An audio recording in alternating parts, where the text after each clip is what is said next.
Louie C. the Mayor checking in. What is going on, my people? Hey, listen, we back at it again, full throttle, 100 miles and running. So first of all, thank y'all. A lot of positive things going on in the city, and the country starting to turn around little by little. Unfortunately, we are still in a full-fledged movie. We're almost out of the movie, but not quite yet. Shout out to FloridaKeysInjury.com. Lawyers for all accident in the Keys. If you have an accident on a moped, bicycle, or car, make sure you call them boys. FloridaKeysInjury.com, 302 Southern Street, and the #1 doctor worldwide and planets above and beyond. Dr. Burrows, back on the show Friday, Advanced Urgent Care, Key West Marathon and Key Largo. So right now, there's no excuses, there's results. All you got to do is get a result. Free testing for COVID-19 across the Keys. 80,000 people in the Keys, 80,000 can get tested for free, no problem at all. So right about now, the #1 homecoming queen worldwide, planets above and beyond, straight out of the red and gray Key West High School, doing it big for the class of 86. Miss Lydia Estenoz, welcome to the show, girl. Look on that camera right there and let them know what's really going on. Thank you for having me. This is my classmate, class of 86, the best class from Key West High School ever. Yep, doing it big. So Lydia, so people that don't know you, because I know you local famous, but right now we're gonna get you the worldwide famous, because people Lord. out here tuning in from YouTube. Hit the subscribe button right here, bam, and hit the notification button on Facebook Live. We're watching on that platform, and just make sure you alerted when the podcast is on. I know we function around here. We got an outage on phones with phone calls nationwide. But over here, we still have that rule. Your phone die, you die. So we still figuring out how to make calls. We got to do it. We use a landline if we got to. We prepared for the backup. So, Lydia, let me ask you a question. First thing, like I said, why don't you give me a little background about yourself and your time in Key West and your history? Sure. So I'm born and raised in Key West, so real conch here. And, currently I am the college counselor at Key West High School. I've been there 3 years now, and I'm thrilled. I came on board right after Hurricane Irma. Yeah. But no, so I've been in education prior to that 15 years at Florida Keys Community College, which is now the College of the Florida Keys. So right. Got my heels in education, and that's where I love it. I'm also the owner of Key West Bridal. That's a local shop where we do a lot of formal wear, and had that shop for about 8 years now. Gotcha. So. And your husband is known for the #1 Cuban mix worldwide and planets above Yes. and beyond, Mr. Estenoz. Yes. Where can we find that Cuban mix at? At the Shell Station, right inside, we have Tony's Cuban Cafe. So nice. Okay, so if you have any questions pertaining to Key West High School about counseling or information, Lydia will try to answer them best she can. So we're taking all questions today, but the main thing is make sure you hit the notification button right here, YouTube, subscribe right over here. Thank you so much for tuning into the podcast. It's all love, and we try to keep it all positive around here, but we do keep it blood raw, and we ask the questions that people want answers to. So we thank everybody for basically tuning in. And in the world today, we're kind of in a crisis.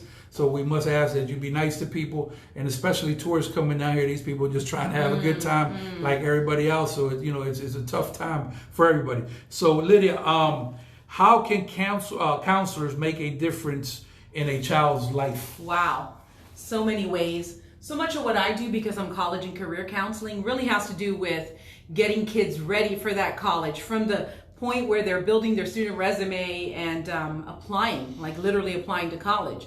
So this year, our senior class, the juniors that become seniors and start out this fall, they will be applying November 1st this year. That's what most of the deadlines are. Okay. So getting things together. There's usually 3 pieces that they need. They need to show their involvement, so they need a student resume or a brag sheet. They also need to show their grades, transcripts, right? And then they need an essay usually. They write an essay to see if they can be admitted. So guiding them through that process, but also just helping them with every piece. And honestly, from this class, 275, I believe, graduated this year. Just getting ready to walk on Friday, which I'm thrilled. They're gonna have. What's going on Friday? So this Friday, we're gonna have the ceremony and at Tommy Roberts, which I'm thrilled about. Finally, students are gonna have their chance to walk and get into the ceremony, but it's gonna be at 7 o'clock. And Okay. hopefully, I know that there is limited. There's a ticketed seating. You can't just show up at this graduation, given our current situation. But so you have to have a ticket to get in the gate. and the students were given their tickets. I think Okay. I believe they were given 4 per student. So at least we can do that. It'll be a little different. Obviously, we're gonna have the students up in the bleachers, and then the parents or the guest, if you will, out on the field. And obviously, because of the separation needed for students, Makes sense. there couldn't be any staging, like we have in the past. So like the lady said, so we be clear, because some of us are very difficult when we come down to these situations. So the rules are, in case we don't have a problem out there, if you don't have a ticket, it's very simple. They're not going to let you in. So let's get that word. I mean, we don't want people to be adverse. They go out there and then they don't let them in because we're not in normal times. This is category 6, unprecedented or whatever. We're lucky we even having a ceremony. So let's just stick by the rules. So like that, everybody's happy. Definitely. So if you have a ticket, you get in. If not, you can't. And I'm glad the class of 2020 actually gets to have a graduation, because you know what it is to miss your whole senior year and in sports and the whole 9 yards, and that's a big year to miss or whatever. So that's the least we can do. So let's keep it all positive. Lydia, a quick question. Yes. How do we keep these kids engaged with each other and off these damn cell phones? That might be the $1 million question. They love their cell phones. I gotta admit, I love my cell phone.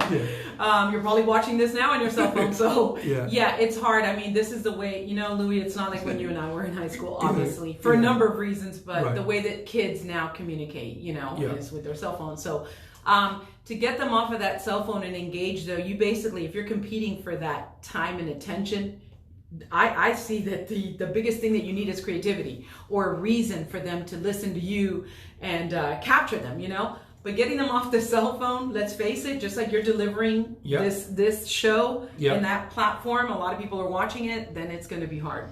And also, they entertain themselves with the phone, because they show pictures and stuff like that, which is great. So what I've done is basically, like with Kira and Alana, our daughters played soccer together, went to school together, and then Kira moved away to New Jersey, is when we have a dinner, nobody gets to bring a phone on the table. Okay. So like that, and that little, because you're eating or whatever, have a little time to engage with people, and it's good not to be on that phone 24/7, 365. So that's been working pretty well, because you program just automatically, if you see a text or the phone rings, you're moving towards the phone. But if the phone's not there, then you basically concentrate. And when you're not talking or engaging, you can take a deep breath. The mind is trained now. When that second, I got to go right to the phone or whatever. But it's like the mind don't get a break or whatever. So what do you think about that? Well, no, I think it gets overboard. I do think it gets overboard, and perhaps and now there's studies, because we've had them long enough so that people know. It's a big deal for you to try to go to sleep, because you got that screen time. If you've got that phone on your nightstand, and I know kids have them there or have them in their hand, me too. It's harder for you to shut down. Your brain doesn't shut down so you can go to sleep. But trying to stay engaged, and I think parents, a responsible thing to do is, you're right. You don't have your phone at the dinner table. That's overboard. I mean, you and I see it. Right. We go out to you go out to a restaurant, you see people on their phones. Couples are looking at their phone. They barely speak to each other. Right. But no, I think that engagement is critical. And you should definitely have guidelines. So look, I told you, there's people. Look, this young lady right here checks in. She's not living in Key West. She's up in Upper Florida. Right. She says, is there going to be any people live streaming from there? Is any platform, so in case you don't go to the graduation? That's a good question. So you can still watch it. Yes, and I believe those links would be out. I'm going to be attending the graduation for obvious reasons. I want to be there with my students, and but I as a staff member will go. I mean, obviously I will try to live stream some of it, but I would think that there is. Yeah, people probably be on Facebook Live. But the go-to place to check, they would post it on Facebook, but also you would check it on keyschools.com. Okay. And then you click on Key West High School, and then you see. Maybe you could take this up the pipeline, because on the Facebook page for Key West High School page there, they might have somebody actually doing it. That would be a good idea for the special circumstance. You know this character, Mickey Margaret? Yes. Okay. Hi. Look, I finally got a cut over there. Cuts with Michelle. It took a long time. But, I feel good for Mickey that he got his store open, because it's been a hardship. People don't understand. Yeah. There's people who received the check all the way through the COVID-19 and actually at the minimum received $1,200 more minimum because of the stimulus, right? Right. And then some people worked overtime. Then there's people like us in the entertainment business that they shut us down March 17th, and then we just got recently going or whatever. So, you know, you have to be fair to everybody, because some people that miss a paycheck, they're fine financially. How about the other people that didn't? And we're going to go into this in the program a little bit later. So right now, if you got any questions on anything that you want, please come on in here on the podcast. We're going to make it happen. Once again, YouTube, subscribe right here. And thank you so much for tuning in. So I want to give a special shout out, rest in peace, to Miss Webster, who passed away this weekend. And that lady, you can't be more red and gray than Miss Webster. No, you cannot. What a school-spirited woman that was. And, you know, everybody loved Miss Webster. Can't say enough about her. I know Louie and I attended, and still do, a lot of the Conks baseball games. She was a fixture there, you know, and just rooting for the home team, and just wonderful. She got the crowd going. So, you know, I remember her vividly starting with the "Give me a C" and spell it all out. I mean, she was just very Conks spirited and just a wonderful person. So that's a loss. It's a big loss. Like I said, I met Miss Webster playing kickball, believe it or not, when Coach Fraga, one of the top coaches in the world, Key West High School baseball state champ 1984. So basically, we would come in for the summer and work, you know, when we was in college. And Coach Fraga paired me up at HOB, and that's where I met Miss Webster, who was in charge of the school over there. And we would play kickball the first time I met the lady. Number one, she wouldn't miss no words. If she had something to tell you, she's going to tell you straight up. But I mean, she basically was very strong on school spirit. And like I say, we on borrowed time. So I think people's lives should be celebrated while they're here, because then you see a million things of people, you know, liking on Facebook. I think these people's lives, you know, should be celebrated. You know, like a birthday, you should have a celebration of life too every year, because tomorrow is not promised. You could be gone just like that. You know, look what's happened here. Who the hell thinks we're going to be in what we in now with this pandemic? The last time this happened is 1918, and the only person I know now personally is a lady that's 105 years old that I seen on the media that basically survived the Spanish flu in 1918. She had cancer, survived that, and she got the COVID and went through that 105 years old. God bless that lady. So basically that's incredible. But ain't too many people like that lived through the 1980 pandemic or whatever. So you have to do a lot of soul searching here or whatever, and I'm glad you guys were able to work, you know, from home and still keep it going. Thank goodness. And in the class of 2020, we love y'all. Y'all need to really turn up. I mean, like really turn up for all the time you lost your senior year. You got to turn up. So Lydia, let's get to the meats and potatoes going on. As you know, in the world, and especially Conks, we difficult people. It's hard to appease people 100% in any type of situation, right? So my question is, in your opinion, this is just individual opinion, should masks be mandatory or voluntary? Should what be mandatory? The mask, should it be mandatory coming in from government, or should it be up to the individual business to enforce it and people to comply voluntary? Because like I said, for a business, for example, you could have whatever rules you got, and if you don't buy them, that's private, then you can go there. But it's a tough subject. It's a tough subject. For example, I think it has to do with the business itself. I think we have to use common sense. And, you know, most Americans will use common sense. Correct. Because, you know, we want to stay safe, right? So I think masks should be required in certain businesses where you cannot really separate as much as you'd like to. So for example, if you're going to be, you know, wearing a mask over dinner is not going to work for you. But if everybody that's serving you is wearing a mask, then you feel relatively safe because you're, you know, with whoever you're dining with. Gotcha. Now, in other situations, anything that has to do with the healthcare facility, you know, I don't know, a gym. I mean, those are areas where there's a lot of surface and there's a lot of mixed people that you may not know. So I think you can be more exposed in some businesses. So I think we have to use common sense. I will say this though, in fairness, I don't know if there's a lot of common sense being used in certain businesses by the customers. And by that I don't mean our people, our local, because we do have a tourism economy. Right. So, you know, it's anecdotal, but a lot of people have said it, so I'll just go ahead and repeat it. I mean, if you've got, you know, a bar full of people without masks on, that to me is irresponsible. I mean, you know, I think that can be irresponsible because it's. You talking about inside bars? Yes, inside, Okay. not outside, but inside. Well, the bars right now, as it sits, as you know, it's 50% capacity, right?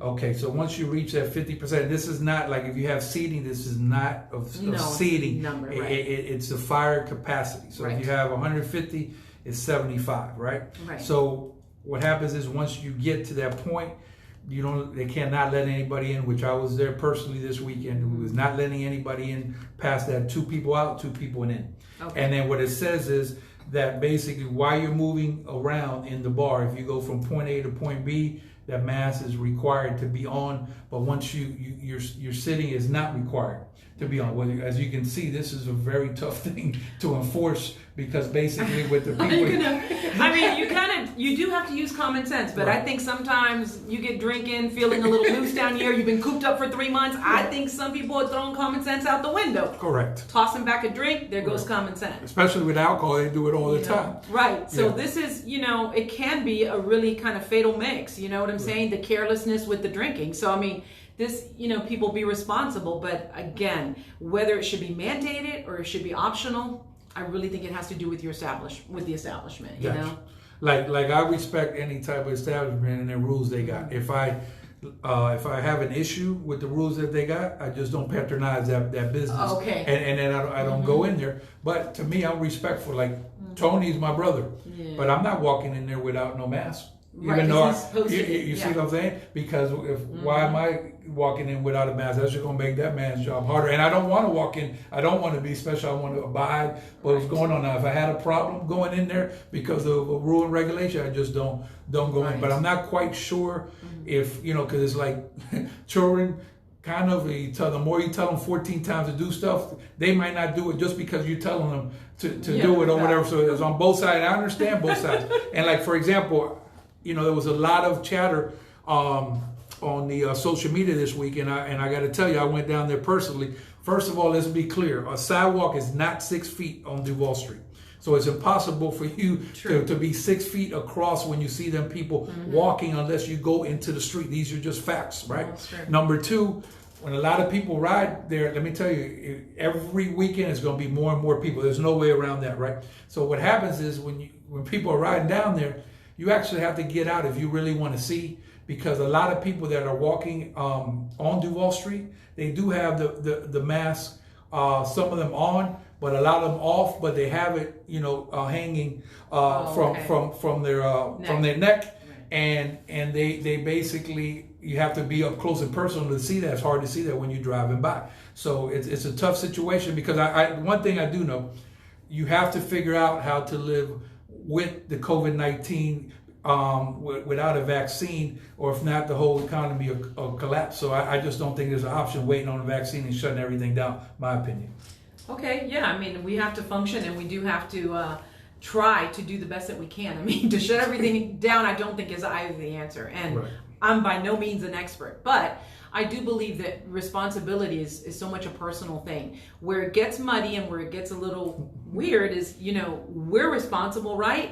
But then what's going to happen, somebody coming in from out of town that's not responsible? You see what I'm saying? Right. And then that could start something potentially. So it's a mixed bag. I know people on both sides also that feel strongly about it.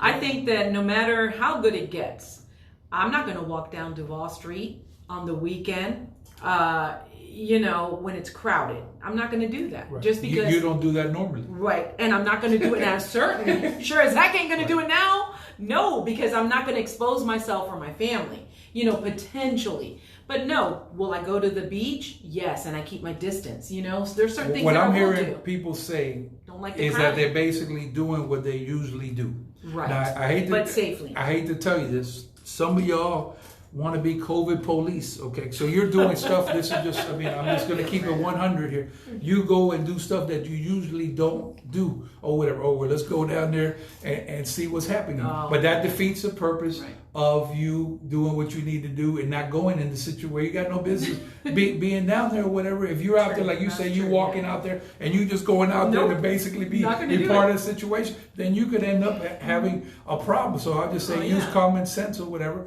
And, you know, there's a lot of people don't want to see tourists come in here. This is just not reality. And we have to, you know, maybe all the way on the right side, conservative is not the way, or maybe all the way on the left side, definitely reckless, not the way, somewhere in the middle, but we got to balance out and see. And like the society is in right now, we're in a state of crisis. We have to change. If we don't change ourselves and look at things differently and other perspective, then we're going to stay in the same boat or whatever. So let's try to be nice to people and do the best they can. You know what I'm saying? Don't get into conflicts with people. You don't know what somebody been through. You yell at somebody for something, for a mass, that man might have, you know, basically had 3 months and you might have tipped them over. Next thing you know, something drastic happened. Leave people alone. If you see something that really bothers you, report it. That's what I would tell you. Absolutely. I mean, that's the best you can do. And I understand the city's kind of like, they're mindful of it. Like they're going to monitor it and hopefully not, I guess, issue citations if needed, if we have to go to that extreme. That's what they've told us. They have it in the books. So, you know, this is going to happen for those that are like the blatant violators. I think that's what we're being careful right now, the meats and potatoes of the whole situation is, and we say this all the time on Friday, obviously, more testing, more positive results. So for those of y'all who think that we're not going to get a positive result, we're going to continue to get positive results. This is coming. It's not if it's when. It's definitely every day. Like today we have one. The bottom line is, the good news is we have one hospitalization, one in the whole Florida Keys. Okay, so all those positives don't mean that all the people in the hospital. We have one. These are the facts of what's going on. So that's a positive for the Keys because I got to tell you, the city and the county, they've done the best they can, I think, under the circumstances. Are you kidding me? I feel like we've done really great when you look at the low, relatively low, right? Right. So I think we've done a great job in Monroe County. Obviously, we don't want to get lackadaisical and go, okay, we're looking good, so let's stop. And I think that's part of the message too that the public officials are putting out there, which is don't get lazy now, because now is when you're going to have the people coming in. You know, so don't get lazy now. You know, keep up your protocols. We got Dana checking in. Thank you. You know this young lady, Martha Marshall. Hi. Yes, Miss Marshall. How are you? Hey, batter. Joanne Webster. God bless Miss Webster. Love you. Laura Smith checking in. Awesome. Thank you for mentioning Ms. Webster. She is truly a conch with one love for all Key West. Mickey Margaret, you know, me and Mickey, like, you know how we said on the right side, left side? So, right side, strong side, that boy on the Florida State side. I'm on the UM 305 all day. When the game's going on, he stay on his corner, like Rocky Balboa. I'm Apollo Creed. I stay on my corner, but then we chop it up after. But it's all fun. But look, we haven't had no sports either. No sports. It's been tough on sports. Yeah, I miss watching sports. So basically, you know, it's been incredible. So let's get to back in the day. We're gonna go back in the time capsule. Okay, here we go. 1986. So for those of y'all that know, she had a hard situation because usually, you know, in the statute of Key West High School, you have 5 girls on homecoming. She had to go up against 7 girls or whatever, her included in the 7. But we kind of, I call it, Lydia, I don't know if you ever thought about this. We was doing high school pranks as seniors before it actually came out on MTV. Yes. So I believe that was a prank that we did. Yes. You see what I'm saying? And it was we clean. probably did. It was a clean fun. So can you explain what happened there in the homecoming? Because that's an interesting story. So I don't think that we voted Scantron back in the day. We might have, but I really don't think so. So now they vote Scantron, right? So things are a little more secure. But that's how they vote now? Now it's everything official. Bubbly. Yeah, yes. okay. No, I think in fact, like almost like the supervisor elections, right? Running this thing. So see, what happened is when Lydia ran the next year, supervisor election had to come to the school the next year, make sure we take. Controversy started with class of '86, but basically, so you know, we voted for our court, and you know, we were all happy, and you know, they announced our 5 names, so we had our court. And then there was something that came up that said, no, there was cheating, and basically somebody put more ballots, and since they couldn't find the culprit, which was typical with our class, of who had done this, or they couldn't basically prove that it hadn't been done, so they said, no, to be fair, we're going to go ahead and vote again. And if the same court comes up, then we'll know that it was legit. But if we get a different court, or we have, potentially new girls, then we're going to see what we do. So they did. We voted again, and 2 were added. And I tell you what, and 2 weren't out, so we kept everybody. So it was a 7-person homecoming court for a class of 288. Yeah. So let me tell you, now that we're in the statute of limitations, a whole bunch of time has passed. So what happened is, when they got those ballots back, right, they couldn't figure out why we have X amount of students at Key West High School and we have double the amount of ballots. So how did this happen? Well, what had happened was, y'all didn't take the balloting serious. So what happened is, we say, man, we're gonna go ahead and give 10 people ballots each or whatever. So me and a whole bunch of other people, just did it big. And we said, okay, we're gonna see what they do or whatever. So then they looked at that. They said, are you sure that's the right number of ballots? They said, yeah, no, I don't know what happened. So then what had happened was, they knocked 2 girls off, right? The first round. Yeah, and 2 girls got put on. So that was it. That was the end of it. You got knocked off. This is the re-election. Right. This went all the way up the pipeline. This went past the principal, Clarence Phillips, all the way to the superintendent of schools. And he said, no, we got to put them 2 girls on. So this girl has the pleasure of serving homecoming queen, the only in the history of living, in the history of the school being at Key West High School, that basically was in a homecoming court with 7. and twice. Because, it was fun. I tell you what, though, let me say this. Every girl on that court, we're close, know? Right. Tammy Sawyer Osterhout, Tony Michelle Tefingen, Julie Campos, Susie Park, Tammy Liz. I mean, we were all, tight knit. So this was like, we were just thrilled. The thing about that, and what I see that these days that is not equivalent to that is, like, for example, you are a leader, right? So when you had said that we're going to go in one direction, and you had that lecture with people, I'm talking about not like 30 people went along. I'm talking about the whole class. So if it meant, and I hate to say, if it meant that some disciplinary problems were going to come down from the administration because you said we had to do something, 300, all 300 went. I mean, even football player, we even went threatened with you're not going to be playing or whatever it was. One for one and one for all. You see what I'm saying? So this is the unity and the loyalty.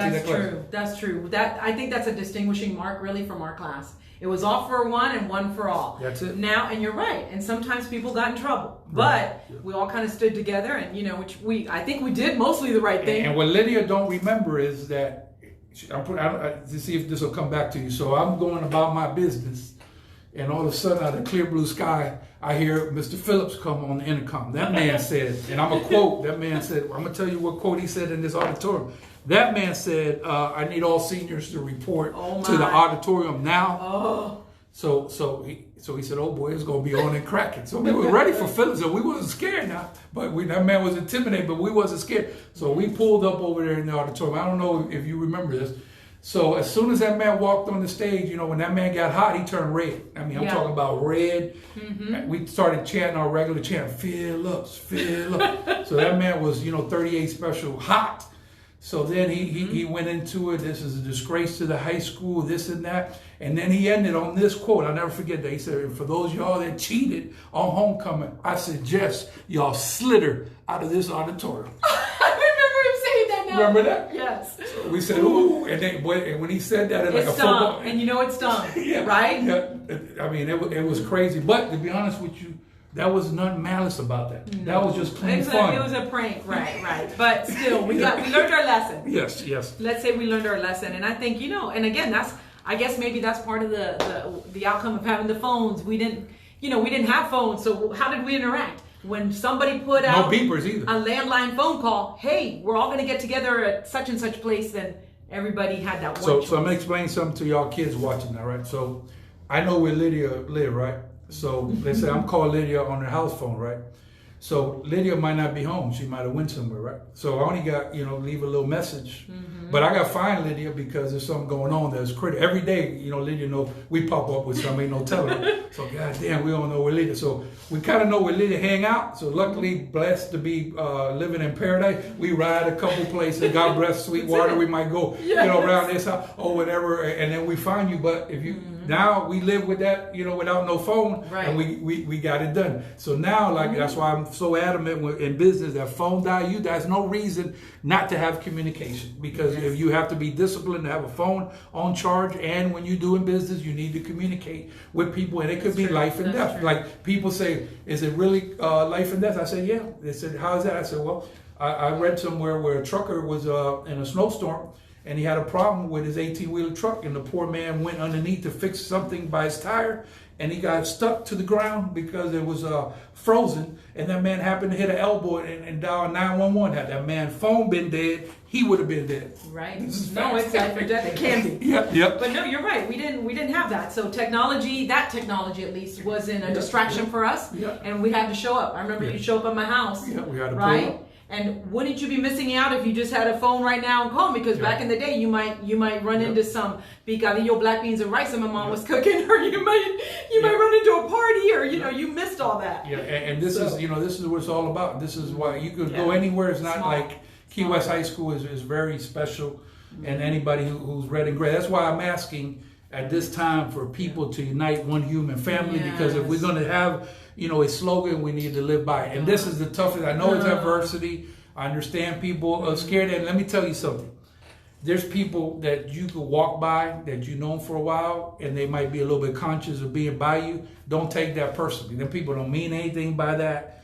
They just, scared, and they might not have the character. Like me, I'm going to do what I need to do or whatever, and I'm not going to be scared, but I ain't acting recklessly. So everybody's, has got their courage, meter, and some people are just very timid. But don't do stuff outside of the line like Lydia. She's not going to go there just to go to Duval Street and be bumping elbows, defeating the purpose. Now, she does take rides once in a while like anybody else. I'm going to do what I've always done. I'll take a ride, from the safety of my car. I'll check it all out, and I like seeing, the nightlife or the lights or whatever, but it's called the Duval Crawl for those y'all watching worldwide. Lydia, this person here? Let's see. Bobby Chris. Her toppy went under after 30 years. I don't know what that. You know that person? I can't see it that Bobby Chris. Well, Bobby, thank you for checking. Yes, but not hard toppy. Okay. Ms. Osborne checking in.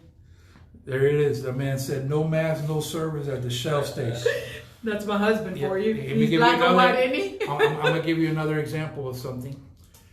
Some people are done more health damage by staying home than being outdoors. For example, let's talk about the big cheese himself, Big Estenoz. Not Tony, his dad, right? That man likes to be active. He wants to go to the Shell station. And he, now, by the technically, what should he be doing? Staying home. But that could end up having disastrous for him. Right. We Pops, we call him Pops. But basically, he is 78 years old. But he does get in his car in the mornings. He goes to the station. He has his breakfast. And he runs to the bank. He runs to the grocery. He does all of our errands. Very active. Could you imagine? I got to stop him from working sometimes. To make him stay home would be horrific. He just won't do it. Yeah. You see what I'm saying? Shout out to Pops. Yeah, that's the man. Patriarch was going on. So that man, is doing his thing. I applaud him, and he's basically and he wears happy. His mask. He's taking all precautions. There's no need. We need to tell that man is grown. If he wants to go out to the Shell station. And listen, there's not a lot to hold him back, because during the Hurricane Irma, he stayed with Tony. He wouldn't leave. I wanted to take him with me, but he's hardcore, so you got to respect him. So I know that besides you working as a counselor at Key West High School, you have a bridal shop. So can you tell the people a little bit about that? So Key West Bridal Shop, we're located right behind Big John's Pizza, and this past Saturday was our first day back open again. So thank God. A lot of obviously what was our peak, like having prom dresses and doing the like HOB graduation dresses and formal wear, little tuxedos and suits, and doing a lot of that formal wear by occasions, like even First Communion. We missed out on that because of obviously the COVID, the pandemic. Right. But we are back open, and right now we're just starting to do it slowly. I'm not open every day, but I do respond to the texts and the phone calls, and get back to people, because a lot of people are now starting to, like I've had, for example, this weekend, tourists that come in looking for a wedding dress. I want to get married this tours evening. Going on? Absolutely. Great. For wedding dresses already. Nice. So wedding dresses, I think summer business is going to be here that way. And then remember that we do alterations at Key West Bridal. You do not need to purchase the garment there. Right. We have a seamstress, top of the line, Ana Rodriguez, and all you have to do is contact me and we'll set you up with an appointment if you need any kind of alteration. And where do they find you? You can find me on Facebook is the easiest way. It's Key West Bridal Shop. But I'll just throw this out there in case anybody's listening. You can also just text me, 305-797-6536. Again, 305-797-6536. But if you didn't write that down, you send me a messenger text. I got you. So, we out of the landlines now. We got them cell phones. It's easy to get a hold of people. It is actually. I respond. Awesome. Look, you know this person? Let's see who we have here. Atavia. Yes, I do. How are you? What's she's so sweet. Yes, we helped a lot with her son and was able to help him. I hope he's doing well. I know that, for the seniors that graduated last year, poor things, they probably finished out their semester at home, so they didn't get that full college experience. So, but it looks like, Florida has said, at least in Florida, they have said that all universities will open for the return of students in August and the fall. So that's, I hope that holds together for us for now, And I want to send real quick a shout out to the community, if you'll let me, about the seniors. Do whatever you want. This year, our seniors got very, very close to like $7 or $6 million in scholarships. Wow. When you bundle it all together. Wow. At least $500,000 came from local scholarships. We had over 110 local scholarships, which let me tell you, that's a big piece going to, you consider this class is 275 students. So that was a big chunk of it, the local scholarships. Also, we had 63 Key West High School seniors got the Florida Bright Futures, so that's kudos to those seniors. And finally, we also had quite a few of them that were in the Take Stock program, and they got a full Florida prepaid. So this is huge for Key West High School. Imagine a class of under 300, raking in almost $6 million. And can you explain those two programs for people that have kids that are coming up? Because a lot of people, especially that taking stock, they don't know anything about that. So you give them both the perspective. So Take Stock, you have to qualify for. Basically, there are some criteria. It has to do with, income levels. And Take Stock's wonderful. If you're in it and you successfully graduate, you're going to receive that equivalent of a Florida prepaid. It is good for Florida. And you will have college paid for 4 years. And they also have a community college plan. So that's wonderful. And we have quite a few students participating in that. If you have any questions about that, you should definitely go to the Key West High School website and look under the Take Stock program. And I can't say enough about Lindsay, the director. So she's a wonderful person. Now, absolutely. Florida Bright Futures, that is a merit-based program, and it is from the Florida Department of Education. They have 2 tiers, basically. And the first tier says, this is the last year with this criteria, because it's going to go up now for this next senior class. But what it says is, if you graduate from a Florida high school and you have basically a 3.0 GPA in your core classes, and you have 75 hours of community service and a certain SAT score, which this year was 1170, then you're going to get the medallion, the middle award, which pays 75% of your tuition for 4 years to any Florida college. If you meet those 3 criteria? Yes. Okay. Now, if you want the top award, which I had quite a few students get this one from Bright Futures, it's called the Academic Scholar. You need 100 hours of community service. You also need to have a 3.5 GPA, and then you have to have a 1290, almost a 1300 on your SAT or your ACT score. But basically, to have 63 students at Key West High School qualify for some of those awards, we have a smart class of 2020. You guys rock. Doing it big, class of 2020. Yes. So I'm excited for them, and I'm excited to meet my seniors. I'm happy to meet my new seniors coming in here. For those of y'all just tuning into the program, tell them about what we got Friday again. Friday's graduation, like I say, it's a ticketed event due to the pandemic. So the seniors each got 4 tickets, and I'm not sure how, they're working it out individually, but it's at 7 o'clock at Tommy Roberts. I'm sure somebody will be putting this on social media so that you can watch it live. And shout out to my niece, Musha. Musha, graduating already? She's going to be graduating. Wow, Musha, she's going this year coming up, or next year, excuse me. That time fly, don't But she said, Tia, you better send me a shout out, so I didn't forget you, Musha. I didn't forget you, Isaac. Musha big on them concave. And I also want to send a shout out to Alana, my daughter, Estenoz. And Kira up there, Rutgers, New Kira, Jersey. if you're watching, yes. I know they're trying to get together, you know. Yeah, you know, them two, like Bonnie and They're Clyde. trying to figure something safe out. So, Lydia, let me ask you this, because there's been a lot of stuff going on, and we talked a little bit about tourism. Okay. Your opinion on conks who do not want tourism at all in Key West. And I want you to keep it real right here, because as you know, there are people that don't want tourism. And I'm talking about they don't want it at all. Hey, you know what? This is really, really tough. I'll tell you why. Because I grew up here watching the increase of tourism, the decrease of tourism, you know, the ebb and flow of this economy, okay? I think it's maybe because I'm getting older, Louie, to be honest with you, because I remember, you know, back when I was on the Chamber of Commerce board and I was very active with the Attraction Association, like I looked at that tourism and it still is. I know that is our core of how we live and make money. But as I get older, I'll be honest with you, I don't like the overcrowding. I'm not a fan of the overcrowding. But I understand that we need that economy. But you know what? When we went through the pandemic and there wasn't overcrowding on my island, I'll tell you what, I really enjoyed myself. It felt like the old days. Right. So I think, of course, we need that. That is our bloodline for our dollars. But we also need to figure out a way where that doesn't diminish our quality of life so much that now we resent it. You know, I don't resent it yet, but I do think that there's, you know, do we need 365 ports of call a year or 350? That's almost a cruise ship every day of the year, you know? So we need to ask ourselves these questions as a community. Do we need that? Can we make it less and charge more? I don't know. There has to be a way to think about these things. But going after tourism, I think, is just a volume of, it's never too much. I can't lie to myself. Sometimes it is too much. When you feel like you're crowded in your little island, it's too much. Yeah. And also, like, you know, like right now you had a gentleman that came in, a photographer, and he works on Duval Street, right? Yes. So now obviously there's no cruise ships in, and the cruise ships is in the daytime. So I'll be honest with you, Lydia, I don't have a problem if they want to stop every cruise ship that there is and never have them come in here again. Really? But well, that's radical. But I'm just asking, what are you going to give me in lieu of that? Correct. You know, so now if you're saying, no, we're taking all the cruise ships and that's what it is, then I have a problem with that. I agree with you, Louie. But I also think, you know what? That's where we failed, Louie. And I'll take responsibility for that too. Because, you know, you and I have been here long enough that, think about this for a minute.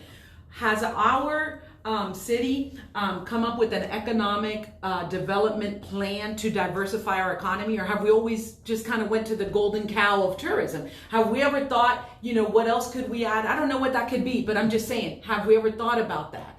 You know, about adding some different economies so that we have a mix, and if tourism does go down or ebb back a little bit, guess what? We're not dying over here on the vine, because now you got all these businesses that can't make it. The main thing I learned, though, basically, is you have to deal with people that could agree to disagree. So me and Lydia, we don't agree on everything, right? But I listen to her, she listens to me, and we might go back and forth, and we might be in the same spot that we don't agree. But no, I tell people, don't waste your time with people that don't know how to agree to disagree. And I'm willing to sit in a room. Now, why I did have a problem was when we was talking about cruise ships in the middle of a pandemic. That I had a problem with because people already died. Imagine you haven't got a check, you know, since March 17th, and then all of a sudden they say, okay, well now I depend on cruise ships for my business. I ain't got a check in March 17th. Now they're going to take that away from people. Have a break now. They have a discussion. Like now it's on the ballot. There's 3 different things referendum on the ballot, which brings me to my next thing, which is it's a lot of injustice in the world right now, and it's just, you know, you need to stand up. If you see any injustice, if you don't stand up now or whatever, then I don't know what to tell you. I don't know what else it takes, right? So can you explain to these people, especially because you deal with a lot of young people, how critical it is? I don't care who you vote for, as long as you vote in 2020. My God, you open up a big can there, but yeah, voting is. You know what? Voting is the minimal you should do. That's the minimal. Because, you know, when you go and cast your vote, ultimately at that election day, it's either going to be what you voted for or it's going to be against what you voted for. Exactly. But if you do that, that's the minimum. Right. You should go the next step. And that means that you should speak to your public officials. Right. don't let them pass things just because there's nobody in that city commission meeting to say, hey, let your voices be heard. Correct. Yeah. So that I think is very important. And then also I will say this too, tolerance. Like you just said, you have a tolerance for my view. You may not agree with it, but you can tolerate my view. Yeah. Hey guys, you know what? We can have a conversation, and I have to tolerate at least that what you're saying, and you should also think. And you have your rights. And look at our nation, just the way that people are now protesting, and some people are, hey, it's a good thing, and some others are like, well, it's gone too far. Let me tell you something critical, and thank you so much for being on the show. If you watching on YouTube, thank you all so much. Hit the subscribe button and the notifications on the Facebook. So thank you, Tangela Edwards, producer of the show. Tangela, we have the public defender, Mr. Lockwood, coming in Wednesday. Okay, awesome. so let me explain this to y'all real critical.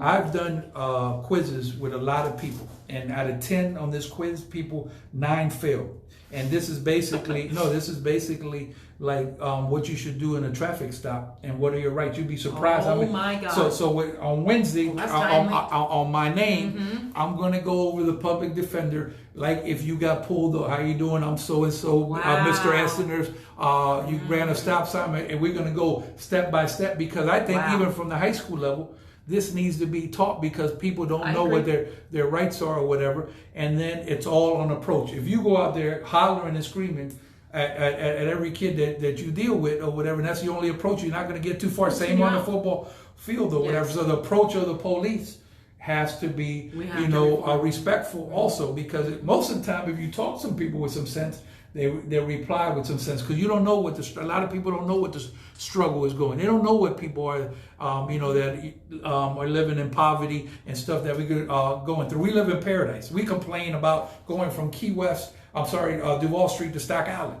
I said, you know what it is on I-95 at 8 o'clock? That's something to complain about. We could go to Key West and Stock Island 7 times. This is great compared to the real city. No, you're right. Yeah. So I think it's very important that these people know their rights. That's timely. If you're going to bring him on, is it tomorrow, you said? Wednesday. Yeah, Wednesday. That's timely. I can't wait. I'm going to tune in and hear that for sure. Yeah. I mean, I think people need to be reminded, what is it that the cops are doing, and how you should maybe... Let me ask you this. In your whole tenure of living in the world, have you ever had a bad experience with police? To be honest with you, I've never had a bad experience. Yeah. Actually, I did when I was 14 years old. You did? Listen, this is a cute story, and I hope my sister's watching this, Liana. Yeah. Shout out to Liana, my sister. We were going on a moped. You remember the old mopeds, right? Those they were called a pooch. Pooch. We're riding, my sister and I, we had parked it on Southern, so we thought, well, let's get home fast. We were in a hurry. So I get on the back of the moped, and Liana is driving, because Liana's always the driver. Yeah. And Liana says, all right, let's go. Well, we turned around. We turned around on Southern Street and went one way. Right. Before we could get past the old police station, sure enough, we got pulled over by the cops. He was right there by the police station. And listen, we were petrified. But you know what? He made us walk that moped all the way back to the police station, sat us in the chair before he called in our stepdad, Sweetwater. And listen, we were just like, well, of course they let us go home, but I'd say it jokingly. Yeah. Nothing but good experiences here. Good. And I'm not just saying that because I live here. Honestly, do you recall, you've been here, we've lived here now 50-something years. Do you ever recall having a negative or hearing about a negative experience, like where a police officer did something to somebody here? Well, I mean, there are good police and bad police everywhere. So, I'm out there on the streets, and I've seen You see them more maybe than I do. Yeah, I see some stuff. But the thing about me is I didn't have to wait till somebody died. I'm a lot calmer. She'll tell you. I'm very calm now compared to what I could be back in the day. So if I see something, I'm going to go to the extreme if I believe it's an injustice. And if I see there's some wrong, and it's a wrong that needs to be right on the spot, at that moment, we're going to have to go to toe-to-toe afterwards. We'll fix it. But that's just the way I am. Like, I really am scared that if I would have been on that scene with George Floyd, I believe I could have gone to the extreme of physically getting involved in that situation. That's just the way I'm built. But we don't want nobody to go through that. So the key is the more knowledge in anything that you have, the better it is. 9 out of 10 people are failing this quiz. I'm gonna let you. No, we need reform nationwide. We need the reform. And when I ask these people about their rights and stuff, they don't know how to deal with a traffic spot. Let's say you out of 10,000, you might get one bad officer that basically maybe profiled you somewhere. You have to know your rights for that one officer. The other experiences might be good. And the main thing is try not to do anything to cause any type of police attention or get pulled over. That's the best thing you could be doing. I agree. By and large, I speak just about our little community by and large, but I realize it's definitely a big issue. The use of force is a big issue, especially deadly force. For sure. I mean, should a person die over DUI? Never. Yeah. I will say this though. I don't know if you was able to go to the rally. Okay. For the Bahama Village when March you went? Yes. Okay. Yes. So, I waved at you. You don't remember? Yeah. So the Sheriff Ramsey, right? Yes. And Chief Brandenburg, they walked within the rally, and everybody had a chance to, express themselves. We didn't have one person raise their voice for an argument. This is the staple how this should be worldwide. Did we burn anything down? No. Did we mess up any stores up? Everybody, talking. These people, community policing, like with Sweetwater walked the beat downtown. That man took more people to the polls than anybody I know from Bahama Village. That's one of the things he did or whatever. And like I say, y'all think I'm playing, but you need to vote or die in 2020. You could literally die if you have the wrong people in power or whatever. So we don't care who you vote for, just vote. And like you said, also talk to your colleagues, because some of this, I'm not really going to vote, but if they hear from their colleagues, especially the young kids or whatever, they're going to be more inclined to vote. Like for example, today, right here, look, as we speak, right here I have registration and absentee stuff on me all the time. I just signed up a kid that's 18 years old or whatever, right down at the grocery store. That man didn't know if he was registered or not. First step, register. Second step, we try to get you absentee. If we keep doing that, we want to get the percentage 85%. For the supervisory election, she said she challenged me to get 85%. So we've been in that age group? No, in general. It's hard to get that age group too. Yeah. Wow, that's tremendous. But you know a lot about campaigns, and it's hard. It's hard to get not doable. It's hard to get people out. It probably would be on a presidential year. You're right. On a presidential year campaign. So any closing words out here for the people? Class of 86, anybody you want to give a shout out to, this will be the time. God bless Miss Webster once again. Yes. Well, shout out to my husband Tony out there. He's class of 86. And I just want to remind people that, like you said, be kind. Be kind to everybody. You don't know if somebody's having a bad day. And for our little community of Key West, we're in this together. And we've always gotten along. So I think that we just continue to work with each other, respect each other, and I do think that we're going to get through this. Yeah, no, for sure. And also, I'm going to tell y'all this one more time, and this is especially for young people, because we all make mistakes. Nobody's perfect. The only one I know perfect is God and the 72 Dolphins that were perfection in football, just in that area, right? So if you see somebody, don't make fun of people, because like you said, in the school, we're very blessed out here. We could have a situation in here too or whatever, because you never know when somebody's pushed to the brink. And also, I'm pretty sure you as a counselor, if you think something, you better let it be known. Like Dump said, you ain't got to be snitching, you need to be telling. No, exactly. And we do have that policy. We put it out at the beginning and during the middle. Yeah. We do say see something, say something. Oh, that okay. And that's really, sometimes, most of the time, it's almost always a false alarm. But still, it doesn't matter. Safe than sorry. It's that mentality that, you know what, I better, be safe than sorry. But I will say, mental health, well, that's the biggest issue that's facing at least, the schools. The public school system is really, this is something that we've been trained on heavily this year. So for sure, we got to keep everybody healthy. But the biggest thing is you don't know what someone's going through. You don't know. And in conclusion here, contrary to what they're saying, gossiping, the city will not, I repeat, will not be shutting down at all. We have to continue to live with the COVID, do the best we can, just be safe out there. So, we just got to keep doing what we got to do. There's always a couple idiots in the bunch. If you see some out of whack, don't go at them people. You never know what condition they're in. Just report it. Let the authorities deal with that's what they get paid for. And we got somebody out here. Let me see. We have Astrid said a shout out to our Fantasy Fest queen who went to the rally to represent. Good. I am honored to know her. Very nice. Or whatever. That was one of, that touched my heart. Thank y'all. We love y'all. Lydia Estenoz, 86, ain't nothing to play with. She's still doing it big. And one more time, please, if you want to go to the bridal shop, can you? Yeah, need to get a hold of me. Just text me, 305-797-6536 for alterations, for formal wear, wedding, whatever you need. We've got stuff in stock, but we can also order it. It comes in 2 weeks. So Holla!